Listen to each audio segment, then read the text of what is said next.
한국경제TV 생생한 실전 투자 정보 와우퀴. 월 5,000원 커피값으로 투자 정보가 내 손 안에 배달됩니다. 와우킥 N에서 만나요.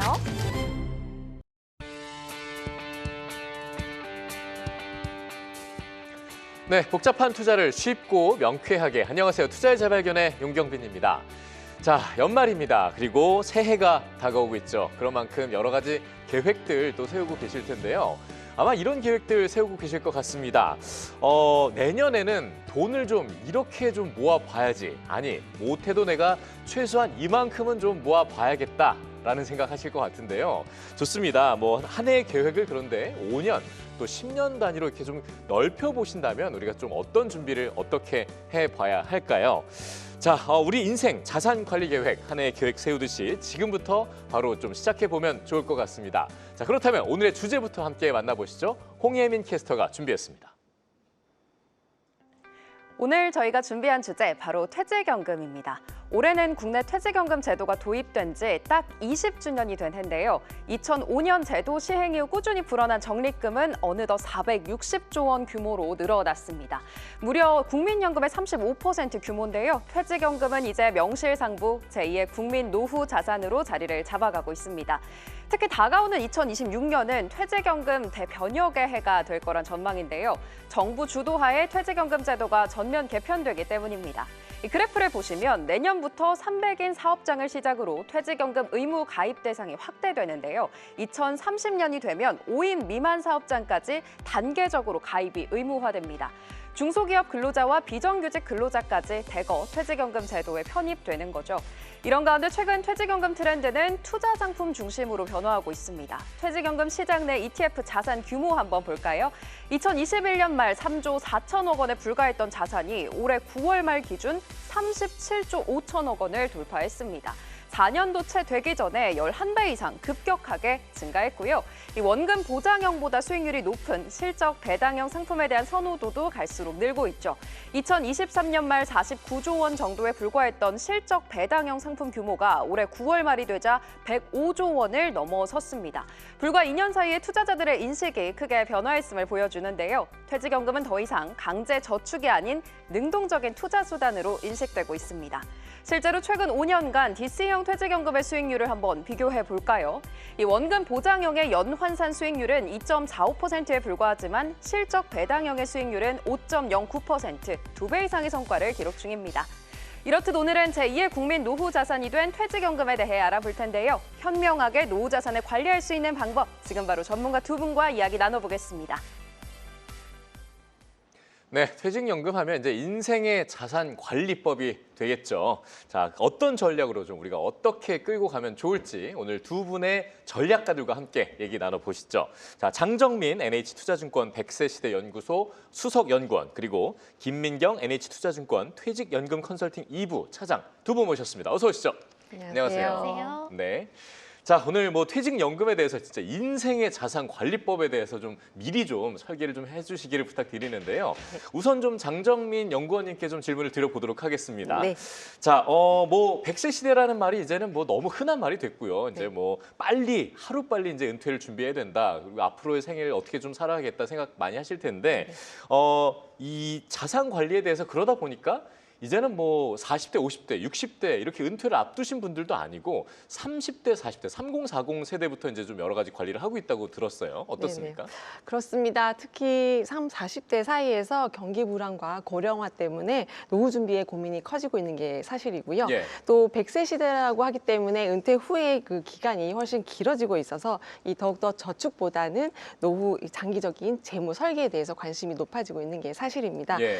뭐 20, 30대에 막 취직을 했을 때는 그 돈을 버는 쪽쪽 쓰는 경우도 많고 저축에 대해서 잘 생각을 하지 않기 때문에 그러다 보니까 이제 뭐 결혼을 하고 또 자식을 출산을 낳으면서 출산하면서 겪게 되는 은퇴 후의 계획들이 다시 리셋이 되기도 하고요. 예. 또 주택을 마련하기 위해서 연끌을 한다든지 또 투자를 하고 싶은데 뭐 종잣돈이 없다 이렇게 하면 고민이 많으실 것 같고 맞아요. 또 맞벌이 부부 같은 경우에는 이 저축을 어떻게 하고 또 소득을 어떻게 나눌 건지 이렇게 다양한 고민들을 하고 있는 게 현실인 것 같습니다. 네, 뭐 조금은 이제 그렇게 됐을 땐 늦었다는 감이 좀 있을 수 있지만 그렇죠. 어쨌든 그런 고민들을 많이 한다는 거는 분명한 사실인 것 같은데요.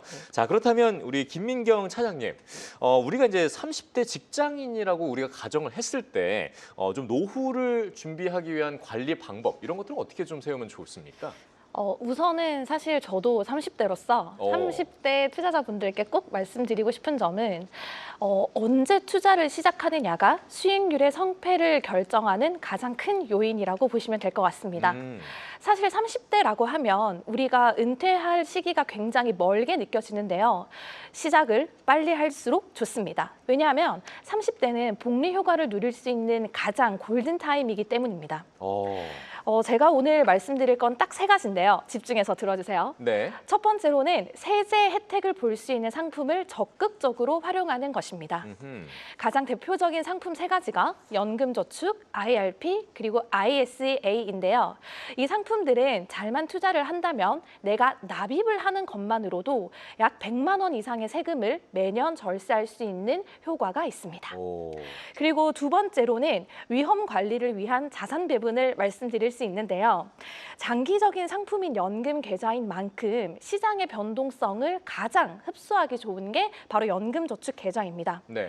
그런데 아까 30대를 말씀을 드렸잖아요. 30대는 은퇴까지 30년 이상의 기간이 남은 만큼 시장의 변동성을 잘 흡수할 수 있게 위험 자산 상품을 60%에서 70% 이상 가져가시는 걸 좀 추천을 드리고요. 네. 너무 보수적으로 운용하는 것은 오히려 좋지 않다라고 말씀을 드리고 싶습니다. 그렇죠. 그러면 자산 배분이 이렇게 중요한데 언제 어떻게 투자를 해야 할까? 이게 가장 핵심적일 텐데요. 사실 이를 위해서 최근에 저희 NH투자증권도 그렇고 다양한 금융기관들이 AI가 운용을 해주는 로보 어드바이저 서비스를 런칭을 했습니다. 로봇이 알고리즘을 통해서 직접 자산 배분 시기와 방법을 결정해서 투자를 해주기 때문에 감정에 휘말리지 않고 이성적으로 투자를 할 수 있는 가장 큰 장점이 있다라고 말씀을 드릴 수 있고요. 각 개인의 투자 성향과 목표를 분석해서 포트폴리오를 설계한다는 장점이 있습니다. 그러면 언제 우리가 투자를 할까라고 말씀을 드리자라면 이제 적립식 ETF를 추천드리고 싶습니다. 왜냐하면 시장 상황은 언제 어떻게 바뀔지 모르기 때문에 매월 내가 정한 금액만큼 똑같은 상품을 매수를 하면서 적립식으로 투자를 할 수가 있고요. 이렇게 적립식으로 투자를 하게 되면 시장 가격이 높을 때는 적은 수의 그 ETF를 매수를 하고 시장 가격이 낮을 때에는 많은 수의 ETF를 주문을 할 수 있기 때문에 우리가 그 조금 더 훨씬 효과를 누릴 수 있다라고 말씀을 드릴 수 있고 적립식 ETF를 활용을 하게 되면 실제로 1,200만 원 거치를 가정했을 때 거치식은 0%지만 적립식으로 투자를 하는 경우에는 31%까지 투자 수익률이 난 것을 실제로 확인을 할 수가 있기 때문에 투자 타이밍은 적립식 ETF로 그리고 투자 자산 배분은 로보 어드바이저를 활용하실 것을 적극 추천드립니다. 네. 차장님께서 조금 전에 이제 시작은 빠를수록 좋다 이런 말씀을 해주셨는데 실제로 요즘 2030 세대에서도 좀 현명한 투자자들은 개인 연금 투자에 좀 관심을 많이 가지고 있다고 들었어요. 다양한 자산관리법이 있지만 그중에서도 연금이 주목받는 이유가 분명히 있을 것 같거든요. 그게 뭘까요, 연구원님? 특히 2030 세대가 자산관리 주요 수단으로 연금을 주목하는 가장 큰 이유는요. 이 길어진 노후를 버틸 안정적인 현금 흐름을 확보하기 위해서라고 말할 수 있겠는데요. 이 국민연금만으로는 노후 생활비를 충분히 채우기가 어려운 게 사실이고 정년이라든지 직업의 안정성 때문에 이런 것들이 약해지면서 스스로 노후의 소득원을 충분히 만들어야 한다는 인식이 강해졌기 때문입니다. 그 연금은 일시금이 아니라 매달 꼬박꼬박 들어오는 형태이기 때문에 이 자산을 한 번에 다 써버릴 위험도 적고요. 또 오래 살수록 더 중요해진 장수 리스크의 관리에 적합하다고 할 수 있겠습니다. 특히 그 앞에 김민경 차장님도 얘기를 하셨지만 이 30대 젊은 세대들이 가지고 있는 가장 큰 장점이 이 시간이라는 큰 자산이기 때문에 골든타임. 그렇죠. 그러니까 적은 금액이라도 조금씩 또 오래 모을 수 있는 이 복리의 마법을 이 효과를 극대화할 수 있기 때문에 ETF라는 ETF라든지 다양한 투자 자산을 가지고 연금 계좌로 투자를 하는 것에 이 수익성과 안정성을 함께 추구할 수 있습니다. 네. 그래서 요즘 자산 관리 전략의 중심을 이 연금에 두는 흐름이 강해지고 있다고 할 수 있겠습니다. 네, 2030도 이렇게 이제 연금의 흐름에 주된 관심을 갖고 있다라는 걸 좀 저희가 확인할 수 있었고요. 자, 김민경 차장님, 아까 전에 말씀을 해주셨지만 뭐 이제 로보 어드바이저와 함께 이제 이 ETF에 대한 전략적 투자 방법을 좀 우리가 고민해야 된다고 얘기하셨잖아요. 그래서 이제 저희가 알기로 보면 실제로 ETF를 통한 투자가 많이 이루어지고 있다고 들었는데 특히 올해 또 조방원 쪽이 워낙 또 뜨겁고 강하지 않았습니까? 이거 말고도 현장에서 보시기에는 혹시 또 우리가 좀 눈여겨볼 만한 그런 부분들이 있었을까요? 그럼요. 네. 실제로 요즘 퇴직연금 투자에서 ETF 투자가 급증한 이유는 세 가지입니다. 왜냐하면 투명성과 저비용 그리고 분산 투자의 효과가 있기 때문인데요. 방금 과거에는 이제 펀드 중심이었지만 이제는 ETF가 훨씬 직관적이고 관리하기가 쉽기 때문에 그 투자가 늘어나고 있는 추세이고요. 말씀 주신 조방원이 무엇이냐? 바로 섹터인데 네. 섹터 중에서도 조선, 방산 그리고 원자력 섹터를 얘기를 합니다. 그렇죠. 실제로 수익률이 굉장히 많이 났고요. 현장에서 상담을 하다 보면 고객님들께서 원하는 건 딱 한 가지예요.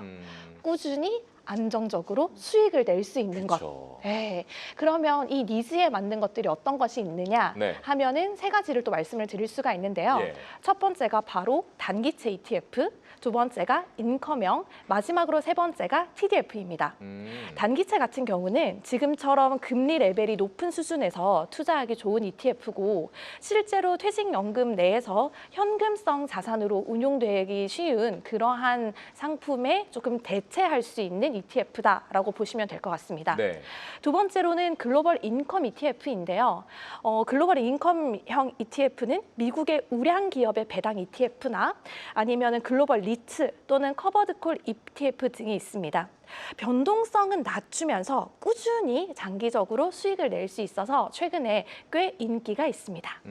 마지막으로는 TDF, 즉 타겟 데이트 펀드의 ETF 형태인데요. 내가 은퇴하는 시점에 따라서 위험 자산은 알아서 줄여주고 안정적인 자산의 비중을 높이면서 자산 배분을 똑똑하게 해주는 ETF다라고 보시면 될 것 같습니다. 네. 결국은 퇴직연금 시장이 복잡한 이 상품 시장에서 훨씬 더 내가 알기 쉽고 직관적인 상품으로 투자를 하는 그러한 경향이 있다라고 보시면 될 것 같습니다. 네, 단기채, 글로벌 TDF를 활용한 이런 투자 방법들을 이제 또 저희가 살펴봤는데요. 뭐 좋다, 알겠다. 근데 나 당장 어떻게 이제 좀 해야 될지 실제로 좀 돈 좀 버는 사람들은 어떻게 투자를 하고 있는지 좀 궁금하다 이런 말씀들을 많이 주시는 것 같아요. 그래서 투자 고수들은 실제로 어떻게 투자하고 있는지 저희가 또 알아봤습니다. 샅샅이 살펴봤는데요. 홍혜민 캐스터가 핵심 1분 컷으로 여러분들에게 전해드리겠습니다.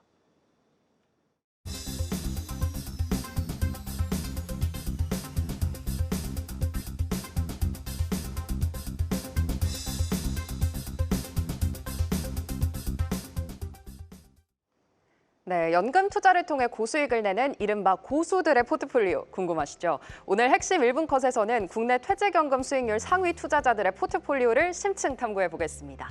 금융감독원이 우리나라 퇴직연금 수익률 상위 투자자 1,500명의 운용 패턴을 분석했는데요. 지난 6월 말 기준 퇴직연금 투자 고수들의 최근 1년 평균 수익률은 38.8%에 달했습니다. 가입자 평균인 4.2%를 9배 이상 웃돈 건데요. 연령대별로는 40대의 수익률이 50.8%로 가장 높았습니다.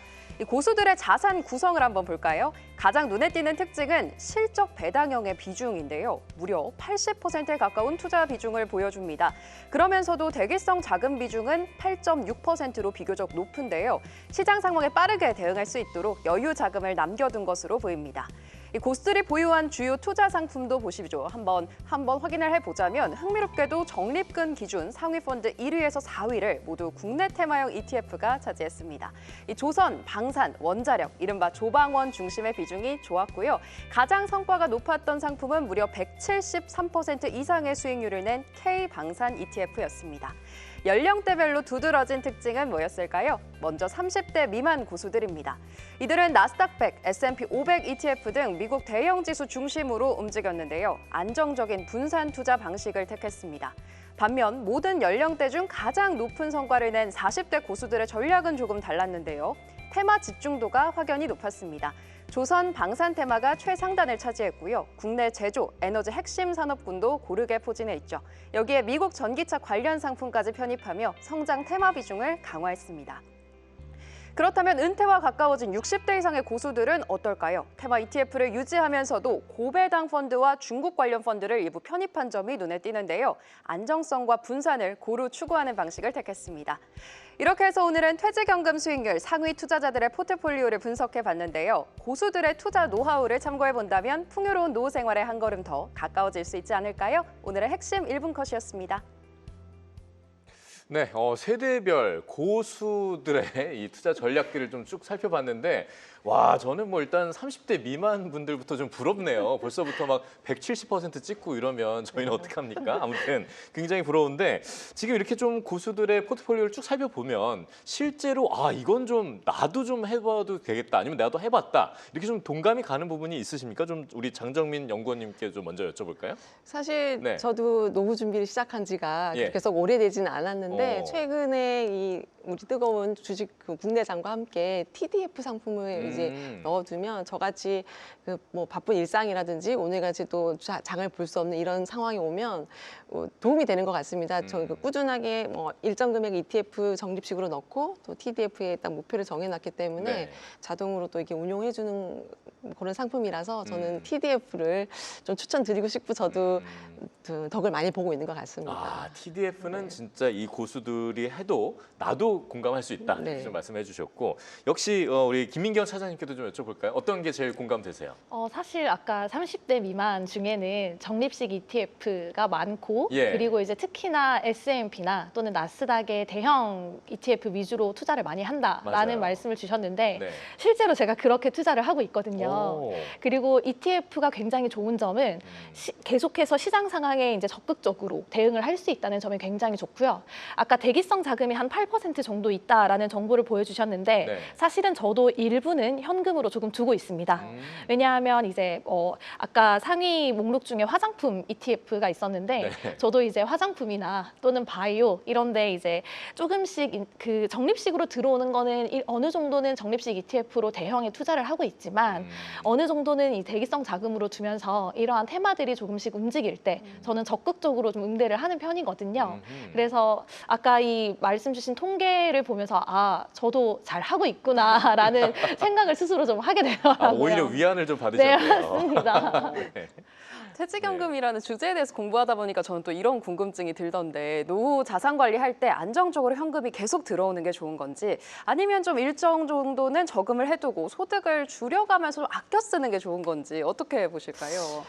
그 말씀을 좀 제가 말씀드리겠는데 그 두 개가 어느 게 뭐 정확하게 좋다라고 말씀을 드리기는 좀 힘들 것 같고요. 이게 노후 자산 관리라는 게 안정적인 현금 흐름과 또 저축 자산을 활용한 지출 조절 방식을 함께 활용하는 것이 효과적이라고 말을 할 수 있겠습니다. 그래서 연금이라든지 배당소득, 임대소득 같이 안정적인 현금 흐름을 매달 일정한 수입을 제공해주고 이 심리적인 안정감을 주고 있지만 이 자산의 고갈 위험에 대해서 또 초기에 시드머니가 또 많이 필요하다라는 이런 관리나 운용에 대한 부담이 큰 게 사실입니다. 예. 반면에 이 저축 자산을 줄여 쓰고 아껴 쓰고 하면 이 방식은 단순하고 좀 자유로운 그런 자유도가 높긴 하지만 갑작스럽게 비용이 발생한다든지 또 지출이 증가할 때 그만큼 위험이 커질 수 있습니다. 네. 그래서 이 두 가지 방식을 사실 적절하게 병행을 한다면 이 장수 리스크에 대비하면서도 자산을 효율적으로 활용할 수 있겠고요. 이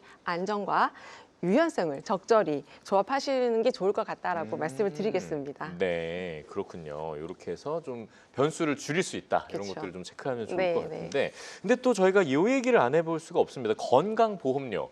이게 이제 뭐 나이가 들수록 여러 가지로 좀 부담스러운 작용을 하게 되잖아요. 그렇죠. 그래서 이 연금을 활용해서 좀 이걸 낮출 수 있는 방법이 있다고 하는데 어떤 게 있습니까? 그렇습니다. 나이가 들수록 네. 건강보험료가 은근히 부담이 되는 게 사실이고요.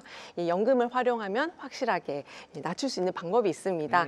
국민연금 같은 공적연금 같은 경우에는요. 소득의 50%가 건보료에 반영이 되지만 이 연금저축이나 IRP 같은 개인연금의 이 소득 IRP 같은 개인연금은 이 소득 산정에서 제외가 됩니다. 네. 그렇기 때문에 퇴직연금이나 여유잔금이 있을 때 IRP에 넣어서 연금 형태로 받게 되면 이 재산이나 소득으로 인한 건강보험료의 상승을 피할 수가 있습니다. 또 그 나이가 들어가면서 피부양자 기준을 맞추려고 하시는 분들도 많이 있으신데요. 연금 소득을 최소화하는 게 도움이 되기도 하고 또 65세 이상이 되면 이 자산에 따라서 10에서 30% 정도의 감변도 받을 수 있기 때문에 혹시 이 방송을 보고 계신 이 지역 가입자로 왔다 갔다 하시는 분들이 있으시다면 네. 지금 당장이라도 내가 가지고 있는 연금이 어느 정도인지 연금 중심으로 자산을 재배치하시는 게 좋을 것 같습니다. 그래서 IRP나 ISA를 좀 활용하라 이런 그렇죠. 얘기가 나오는 거였군요. 자, 그럼에도 아직 궁금증이 또 끊이지 않습니다. 우리 김민경 차장님. 이게 뭐 아까 이제 세대별로 저희가 30대, 40대, 60대 이렇게 뭐 보기도 했습니다만 사실 이 연금 투자라는 것 자체가 전 세대에 걸쳐서 우리가 좀 길게 쭉 가져갈 수 있는 부분들이 있잖아요. 그래서 어떤 상품을 좀 눈여겨볼 수 있고 어떤 방법들이 있는지 좀 알고 싶은데요. 맞습니다. 말씀 네. 주신 것처럼 노후 준비는 사실 어느 세대에나 공통적인 숙제로 다가오고 있습니다. 그런데 막상 어떤 상품으로 시작해야 하나라는 이제 고민을 하면 참 어렵게 느껴지기 마련인데요. 요즘 시장에서 특히나 연금에서 가장 주목받고 있는 상품이 바로 TDF입니다. 네. 아까 저희 장정민 연구위원님도 말씀을 주셨지만 TDF는 타겟 데이트 펀드의 줄임말로 전문가가 알아서 투자 비중을 관리해주는 상품이다라고 보시면 될 것 같습니다. 예를 들어 은퇴까지 20년에서 30년이 남았다라고 한다면 아주 긴 시간이 남았기 때문에 주식 비중을 조금 높여서 성장성을 추구하는 그런 비중을 차지하고 있고요. 네. 그다음에 은퇴 시점이 가까워질수록 이 주식 비중은 점점 줄이고 채권 비중을 늘려가면서 리스크를 줄여간다라는 장점이 있습니다. 또 하나의 장점은 세대별 그리고 생애 주기별로 나와 함께 나의 자산이 움직인다는 점입니다. 그 TDF는 끝에 항상 2045, 2050 또는 2060과 같은 이런 숫자가 붙는데 이 숫자는 바로 내가 은퇴하는 시기를 의미한다라고 보시면 될 것 같습니다. 네.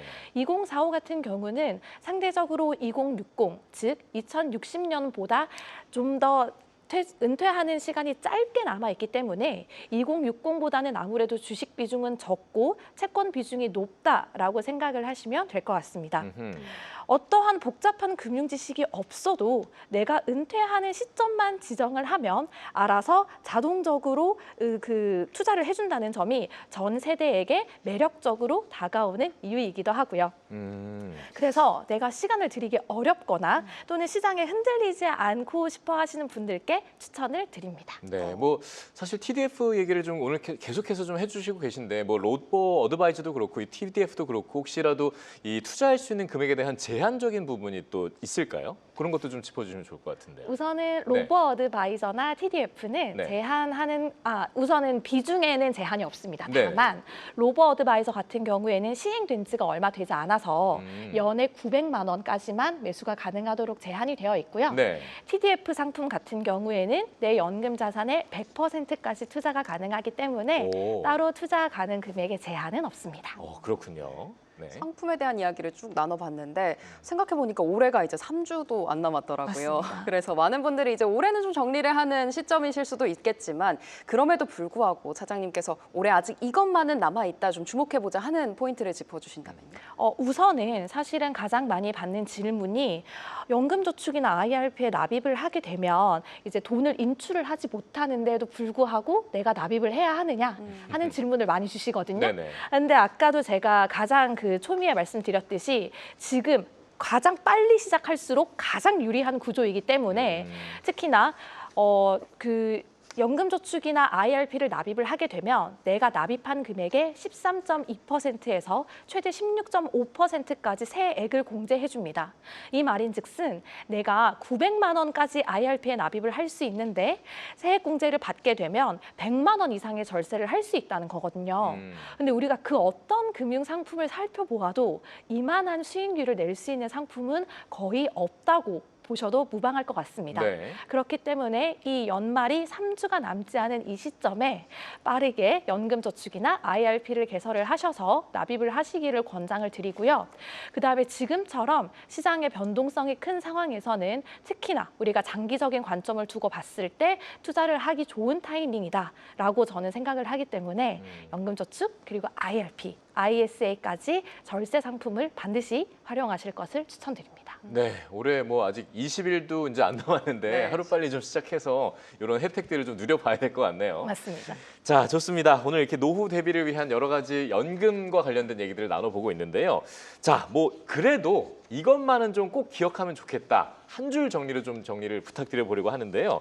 자, 김민경 차장님께 먼저 좀 부탁드려 볼까요? 어떻게 좀 이것만은 기억했으면 좋겠다 정리해 주실까요? 네, 노후 자산 관리에서 가장 기억해야 할 한 가지는 세제 혜택 상품을 일찍 시작하고 오래 가져갈수록 승리한다라는 걸 꼭 기억해 주셨으면 좋겠습니다. 결국 노후 준비는 수익률 게임이 아니라 시간 싸움입니다. 세제 혜택과 장기 투자 혜택을 동시에 잡을 수 있는 연금 계좌는 노후 준비를 위한 가장 강력한 도구입니다. 네. 그래서 꼭 말씀드리고 싶습니다. 노후 준비는 내가 가장 젊은 오늘 시작하는 게 가장 유리하다. 이 한 문장만 잊지 않으시면 됩니다. 네, 일관성 있으시네요. 오늘이 제일 늦지 않은 오늘부터다. 맞습니다. 네, 맞습니다. 이거를 꼭 좀 기억하시면 좋을 것 같고요. 좋습니다. 그러면 우리 장정민 연구원님은 한 줄 전리 어떻게 해주실까요? 이 마지막이 항상 어려운 질문을 하시는데요.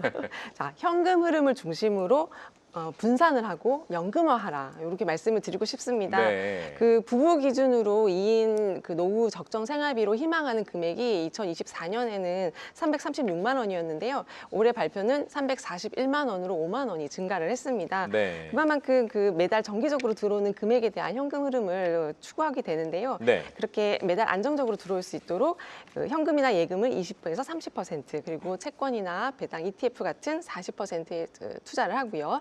주식 같이 좀 유동적인 투자 포트폴리오에 20에서 30% 정도 투자하는 이 포트폴리오를 짜고 리스크를 분산하는 겁니다.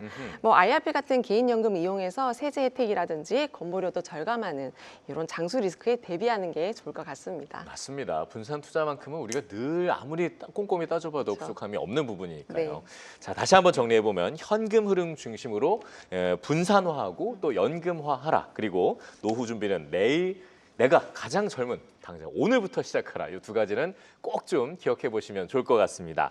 자, 오늘 계속해서 저희가 이제 연금 투자와 관련된 자산 운용 에 대한 얘기들을 나눠보고 있는데요. 이렇게 좀 설명을 해드렸습니다만 아직도 궁금한 점이 있다라고 또 궁금증을 남겨주시는 분들을 위해서 저희가 시청자 여러분들의 질문을 또 해결해드리는 순서를 준비해봤습니다. Q&A 시간인데요. 홍혜민 캐스터가 좀 하나씩 짚어주시죠. 네, 첫 번째 질문부터 확인해 보겠습니다. 퇴직 이후 자산 관리를 위해서 알아두면 좋을 체크 포인트에 대한 질문 나왔는데요. 장정민 연구원님 답변 부탁드립니다. 우선은 나의 현재 자산의 부채와 자산 현황을 파악하는 게 최우선일 것 같습니다. 그리고 특히 퇴직 후를 많이 걱정하는 40, 50세들을 위해서 조금 더 언지를 드리자면 네. 자산관리 2, 3, 4 전략을 말씀드리고 싶은데요. 부채 비율은 총 자산의 20%를 유지하고 절세계좌 3가지 앞서도 계속 말씀드렸잖아요. 네. ISA, IRP 그리고 연금저축 계좌를 필수고요. 금융자산의 비중을 40%로 목표로 해서 추구하는 겁니다. 그 연금구조 점검도 필수적인데 그 IRP라든지 연금저축의 이 잔액과 나중에 내가 언제 수령하는 이 수령 시기 등을 국민연금 연기 여부와 함께 같이 꼼꼼하게 챙기시는 것도 필요한 일이겠습니다. 네, 2, 3, 4 전략 꼭 좀 기억해야 될 것 같고요. 네, 이번엔 두 번째 질문으로 넘어가 보겠습니다. 연금 저축을 중도 해지하면 혹시 절세 혜택 못 받을까 봐 걱정이신 것 같은데 김민경 차장님, 이 부분 어떻게 해결해야 될까요? 우선은 연금저축과 IRP는 중도에 해지를 하시게 되면 내가 여태까지 세액공제 받았던 부분들에 대해서 16.5% 기타 소득세를 내야 합니다. 그렇기 때문에 연금저축이나 IRP는 절대 해지하지 않으시는 걸 추천을 드리고요. 최근에 부동산 구매로 인해서 연금저축이나 IRP를 해지하시는 분들이 굉장히 많아요. 그렇지만 현재 내가 소득이 있을 때 오히려 대출을 조금 일으켜서 저희는 이제 납입하시는 걸 추천을 드리고 나의 노후 자금인 연금을 건드리면서 이제 해지하시는 거는 추천드리지 않습니다. 그리고 활용도를 가장 높이기 위해서는 일단은 세액공제를 받으실 수 있는 한도를 최대한으로 채우실 것을 추천을 드립니다. 연금저축은 연간 600만 원까지, IRP까지 포함하면 최대 900만 원까지 저희가 연간 세액공제 혜택을 받을 수 있고요. 제가 납입한 금액의 13.2%를 연말정산 시 세액공제를 받을 수 있습니다. 그래서 첫 번째로는 납입할 수 있는 최대 한도를 채우실 것을 추천을 드리고요. 그리고 두 번째로는 우리가 이걸 납입해서 세액공제를 받았다고 하더라도 그 안에서 얼마나 잘 운용을 하는지에 따라 나의 노후 자금이 달라질 수 있기 때문에 그 안에서 적극적으로 운용하시는 것을 추천을 드립니다. 아까도 제가 적립식 ETF를 말씀드렸지만 연에 900만 원을 채우기 위해서는 매월 75만 원씩 납입을 하시는 게 필요하거든요. 그러면 그 75만 원이 입금되었을 때에 말씀드렸던 적립식 ETF를 활용을 해서 뭐 미국 S&P, 나스닥 100 또는 인도 이런 것과 같은 국가별로 이제 ETF를 조금 분산해서 투자하시는 것을 추천드립니다. 네, 알겠습니다. 이렇게 해서 시청자 여러분들의 궁금증까지 저희가 좀 풀어드려 봤는데요. 좀 보내드릴까 했지만 시간이 조금 남아서 한 가지만 제가 좀 추가적인 질문을 좀 드리고 싶은 게 있습니다. 사실 뭐 연구원께서는 사실 이제 뭐 이렇게 투자하는 방법들을 좀 여기서 공개해 드리시기는 어렵다는 걸 제가 알고 있고 그렇기 때문에 결국은 차장님께밖에 여쭤볼 수밖에 없는데 아까 뭐 실제로 30대 여러분들이 투자하는 방법들을 뭐 동의하셨지만 그거 말고도 혹시 본인만의 좀 노하우 같은 게 있으면 좀 하나 더 공개해 주실 수 없습니까? 사실 이거는 적립식 ETF는 저희가 내가 이제 원하지 어떤 액션을 취하지 않아도 알아서 이제 ETF가 매수되는 거기 때문에 신경을 쓸 필요가 없는데요. 제가 일부 현금성, 대기성 자금을 두고 어떠한 테마에 가끔씩 투자를 할 때가 있다라고 말씀을 드렸었잖아요. 근데 저는 그렇게 생각합니다. 매수를 할 때 한 번에 사는 것은 지양하자. 그렇죠. 네. 그래서 저희가 항상 늘 이제 현장에서 많이 말씀을 드리는 게 매수도 매도도 분할해서 하자라고 말씀을 드리거든요. 그래서 일단은 내가 100을 사고자 한다면 그중에 30을 먼저 투자를 하자. 3, 3, 4로 나누어서 투자를 하는데 우선 내가 30에 먼저 투자를 하고 나서 조금 가격을 봅니다. 떨어지면 오히려 좋아요. 더 싸게 살 수 있으니까요. 그렇죠. 네. 근데 만약에 30만 샀는데 오른다. 그러면 어쩔 수 없습니다. 기다려야 되는 거죠. 떨어질 때까지. 근데 만약에 떨어지지 않는다. 그러면 저는 30만 들고 갈 수밖에 없습니다. 그런 식으로 타이밍을 봐서 매수를 할 때에는 30, 30, 40 이렇게 나누어서 매수를 하시는 걸 추천을 드리고요. 매도도 중요합니다. 그렇죠. 매도를 할 때는 조금 다릅니다. 내가 이제 생각한 어느 정도의 매도의 시기가 왔을 때 50% 정도만 매도하고 지켜봅니다. 떨어지면 할 수 없어요. 조금 더 들고 가고요. 만약에 계속 오른다. 그 뒤에는 30을 팔고 좀 더 오르면 20을 팔고. 그래서 결국은 제가 말씀드리고 싶은 건 매수할 때는 334, 매도할 때는 532를 기억하시면 좋을 것 같습니다. 알겠습니다. 매수와 매도에 대한 타이밍까지 저희가 오늘 좀 짚어봤습니다. 네, 오늘 저희가 이제 인생의 자산 관리에 대해서 여러 가지 얘기를 나눠봤는데요. 시간 관계상 여기서 인사를 드려야 될 것 같습니다. 함께해 주신 장정민 NH투자증권 100세 시대 연구원, 수석 연구원, 그리고 김민경 NH투자증권 퇴직연금 컨설팅 2부 차장 여기까지 말씀 듣고요. 고맙습니다. 그리고 홍혜민 캐스터 함께 수고하셨습니다. 고맙습니다. 감사합니다. 감사합니다.